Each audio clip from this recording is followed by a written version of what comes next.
Hi, this is Political News in 5, and today is July 10th, 2022. I am Aisha Osori. Now, Peter Obi is on the move. Last week, he picked his running mate, Yusuf Baba Ahmed, who is from Kaduna State. Kaduna State is in the northwestern zone of Nigeria. This is the zone with the highest number of registered voters. It's also the zone that's produced a few of our presidents, from Shagari to Yaradua and Buhari. Baba Ahmed has served in the National Assembly, first in the House of Representatives and then in the Senate. And most recently, he tried to get the PDP ticket to run for governor of Kaduna, but pulled out of the race because he thought it was unconscionable to have to buy delegates and their votes. It would seem that in picking Baba Ahmed, Obi has made an ideological choice. Typically, when people pick running mates, they pick for cosmetic reasons, including someone who will not outshine them. But Baba Ahmed is articulate, and like Obi, seems to be a rebel. Baba Ahmed is the founder of Bayes University in Abuja, and he once sued INEC around the conduct of its elections. So, like Peter Obi, he has also tried to use the judiciary to push for political reforms. Baba Ahmed comes from a large family and has one older brother that's quite prominent. He's Hakim Baba Ahmed, who used to be a permanent secretary and also served as Saraki's chief of staff when Saraki was Senate president between 2015 and 2019.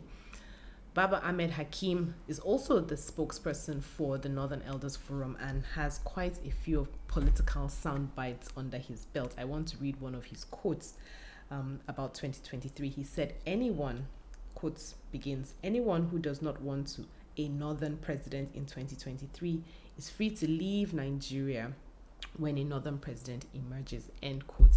Now, Baba Ahmed seems to think that Nigeria, the North, is a monolith made up of just one people, when instead it's a rich tapestry of people with different backgrounds, aspirations, and desires.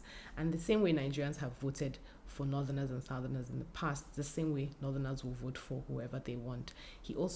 So speaking of sectarians, Kwankwaso was on Channels TV last week saying the North will not vote for Obi. And many people were disturbed by that comment. There's three ways to think about it. For me, one is that Kwankwaso and other status quo politicians like him keep looking at politics from three prisms: ethnicity, religion, and money. Meanwhile, the younger generation, who make up the majority of the population of Nigeria, see things differently. During the EndSARS protest in 2020, for example, Christians surrounded their fellow northern Muslim protesters at the Lekki tollgate when they wanted to pray. These are not people who vote based on ethnicity and religion alone. Second thing to consider is that, Kwankwaso was probably looking at the numbers and saying to himself, when it comes to voter turnout, the Southeast doesn't do very well. And now that we're looking at voter registration numbers, we're seeing that the Southeast is also not doing very well. So, for example, Imo has less than 100,000 registered voters when you're looking at over 20 million new registrants. Now, the mistake that Kwankwaso is making is thinking that Obi's appeal is only to the Southeast because he comes from the Southeast, when actually Obi's appeal is broad-based and across the nation. But maybe this is the mistake that we should let people like Kwankwaso and others like him continue to make. Third, another thing to think about is the timing with which Kwankwaso came out. It was just before Obi announced who his running mate will be. So it would seem that Kwankwaso was basically saying, choose me, I'm the bride, I'm the one who can get you what you want. But instead of cajoling, he was instead threatening, which for me shows how the desperation in his thinking and the fact that he's still quite parochial, a local champion with very little national appeal.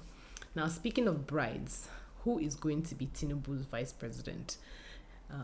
He still has till July 15th to make up his mind, which is by the end of this week. But lots of stories are going around, including one that says he asked Buhari to decide or pick who he wanted to be his running mate, and Buhari declined to do so. Ouch.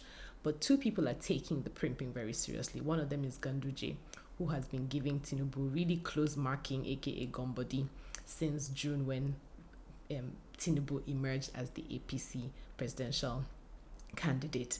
He told clerics during Eid yesterday that they should please pray for Tinubu, and that they've managed to convince Tinubu to go with a Muslim ticket. Obviously, he fancies himself as that running mate. Another person who's going to the mat is Nasir El-Rufai, the governor of Kaduna, who lots of lovely posters, flyers have been coming out saying, listing all his wonderful qualities, lots of group endorsements. Now, all very lovely. I'm all for self-promotion, nothing against it at all. But it would be quite nice to see a chart too of all the nasty things that El-Rufai has said about Tinubu in the past. In fact, it would be quite interesting to see a chart of all the uncomplimentary things APC members have said about Tinubu in the past. Now, speaking also of self-promotion, Buratai, the former chief of army staff, or one of his agents, put out a full-page ad in one of the national dailies on July 4th, basically saying all the reasons why he would make a good running mate for Tinubu. My God. Considering the kind of horrible week we had with insecurity in Nigeria, people like Buratai should be in jail. But as a philosopher once said, this is Nigeria. Now, one last thing before I close. Registration is ongoing, yes, but PVC collection is very low at 22%. We need civil society and all well-meaning Nigerians to come up with a plan to support INEC on making sure that many people get their PVCs. Also, if you've recently registered, there's a slip of paper you got from INEC. I understand that there's disappearing ink on that slip of paper. You need to take a photograph of it immediately or make a photocopy because you might need this information when it's time to get your PVC. Don't lose that information, it's vital. That's it from me this week. Stay tuned and see you next week. Stay safe. Bye.